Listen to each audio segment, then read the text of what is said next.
Good morning, students. As you know that this is your English book or real English. My dear students, you have to purchase it quickly, those students who have not purchased it, so that you can study in proper way. Today I am going to explain the first chapter of this lesson, Casabianca. You can see in the figure here, he is a boy, his name is Casabianca, and it is a poem and very full of bravery. यह poem बहादुरी से भरा हुआ है और यह सत्य घटना पे आधारित है।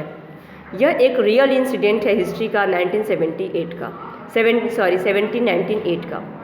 सो let's start the explanation of this chapter. First of all I am going from here Casabianca, the first paragraph here. The poem Casabianca tells about a real incident that occurred in 1978 during a sea battle between Britain and France. यह कहानी जो कासाबियांका poem है, यह हमें एक सत्य घटना बताता है जो 1798 ईस्वी में ब्रिटेन और फ्रांस के बीच में हुआ था, between Britain and France. Young Casabianca was the son of the admirer of the French warship.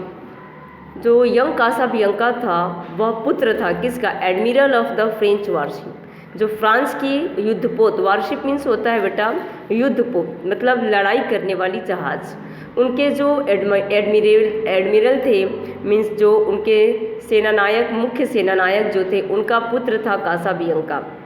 He remained at his post despite the fact that the ship and caught fire. वह उसी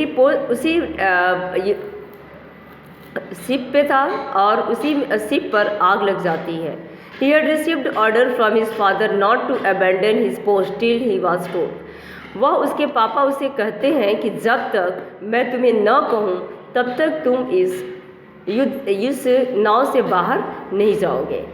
so students, यह story जो है, यह कहानी जो है real घटना पे आधारित है और यह एक कासाबियांका बच्चा है जो अपने पापा के साथ युद्ध वाली नाव पे गया हुआ है। उस युद्ध वाली नाव पे अचानक से युद्ध छिड़ती है फ्रांस और ब्रिटेन के बीच में। ब्रिटेन से की तरफ से फायरिंग होती है और सडनली जो है वो नाव पे आग लग जाती है, आग पकड़ लेती है। तो क्या होता है, let's start from the first paragraph. The boy stood on the boarding deck, whence all but he had fled. The flame that lit the battle's wreck some round him over the head। क्या होता है, वो लड़का वहीं पर खड़ा है जो बर्निंग डेक है, मीन्स जिस जहाज़ में आग लग गई है, पूरी तरह से जल रही है, उसी जहाज़ पर वह बच्चा खड़ा हुआ है। whence all but he had fled, जहाँ से सारे जो है वहाँ से चले गए हैं और वह अकेला वहाँ पे बचा हुआ है। The flame that it lit the battle's wreck, जो फ्लेम है, आग की लपटें हैं, वह उस बैटल्स मतलब कि युद्ध करने वाली नाव को जला रही हैं।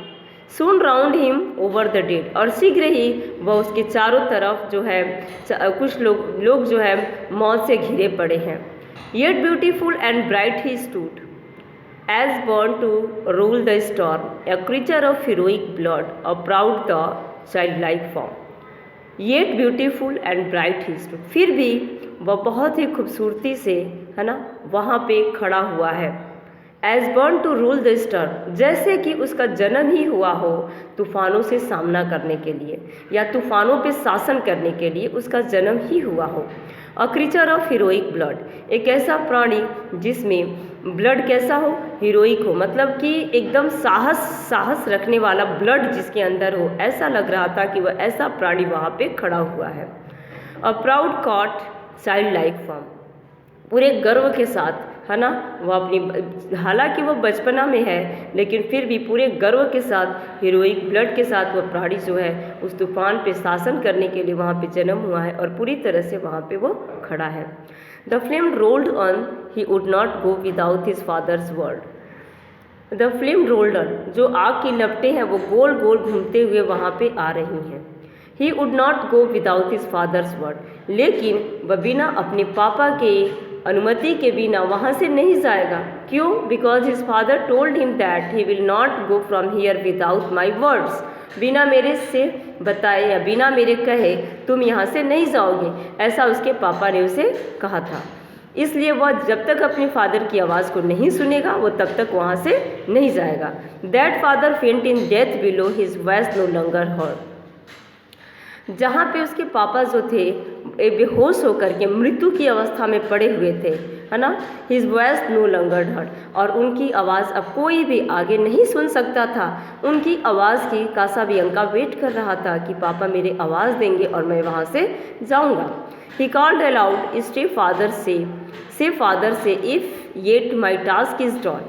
वह चिल्लाता है, से फादर से, पापा मुझे कहो यहाँ से जाने के लिए, है ना। वह आग की लपटों से घिरा जा रहा है, मतलब उसके चारों तरफ आग लगी हुई है, और उसके फादर बोलते हैं कि तुम्हें बिना मेरे परमिशन से यहाँ से नहीं जाना है। तो वह पापा के परमिशन का वेट करता है और कहता है कि पापा आप कहिए कि मैं यहाँ से जाऊँ। Yet my task is done, क्योंकि मेरे काम भी यहाँ पे पूरा हो चुका है, तो पापा मुझे कहिए कि मैं यहाँ से जाऊँ। ही न्यू दैट द चिफ्टेन ले अनकॉन्शियस ऑफ हिज सन। वह यह नहीं जानता था कि उसके जो फादर थे, जो चिफ्टेन थे, जो मुखिया थे उस नाव के, उनको वह अपने पुत्र की आवाज़ सुनने के लिए बेहोश हो चुके हैं, मतलब वह बेहोश है और अपने पुत्र की आवाज़ को नहीं सुन सकते हैं, यह बात वो नहीं जानता था। Speak father, once again he cried, if I may yet be gone. हाँ पापा बोलिए, आप मुझे यहाँ जाने के लिए फिर से बोलिए। वो फिर से एक बार चिल्लाता है, यदि आप बोलेंगे तभी मैं यहाँ से जाऊँगा, वो ऐसी बात कहता है। And but the blooming suits replied and fast the flames rolled on. लेकिन कोई भी आवाज़ वहाँ से उसको नहीं मिलती है ना, कोई भी आवाज़ उसको आंसर में नहीं मिलती है, और वो तेज़ चिल्लाता है ना, अपनी रिप्लाई चाहता है। But fast the flames rolled on, लेकिन जल्दी ही आग की लपटें चारों ओर से उसे घेर लेती हैं। वहाँ पे आग की लपटें तेज़ी से फैल रही थी, एंड रोल्ड ऑन, और उसको चारों तरफ से उसको पकड़ लेती हैं, उसको घेर लेती हैं। फिर भी वो अपने फादर का वेट करता है। Okay students, very bravery poem it is and very interesting also. आपने देखा कि कैसे कासाबियांका जो 12 इयर्स का बच्चा है वह अपने फादर के साथ उस नाव पे खड़ा है, जो नाव जो है आग पकड़ ली है, लेकिन उसके फादर ने उसे कहा था कि जब तक मैं न कहूँ तब तक तुम नहीं जाओगे यहाँ से। उसके फादर मृत्यु की अवस्था में है, पड़े हुए हैं, फिर भी वो अपने फादर की वेट करता है कि मेरे फादर मुझसे कहेंगे और मैं यहाँ से जाऊँगा। उसके फादर की आवाज़ नहीं मिलती है, आग की लपटें उसको पकड़ना शुरू कर दी हैं, और फिर भी वो बच्चा वहाँ पे खड़ा है। वह कितना ईमानदार, कितना फेथफुल है, कितना अपनी ड्यूटी के प्रति सैक्रिफाई है, यही इस पोयम में आपको बताया गया है। Okay students, thanks for today.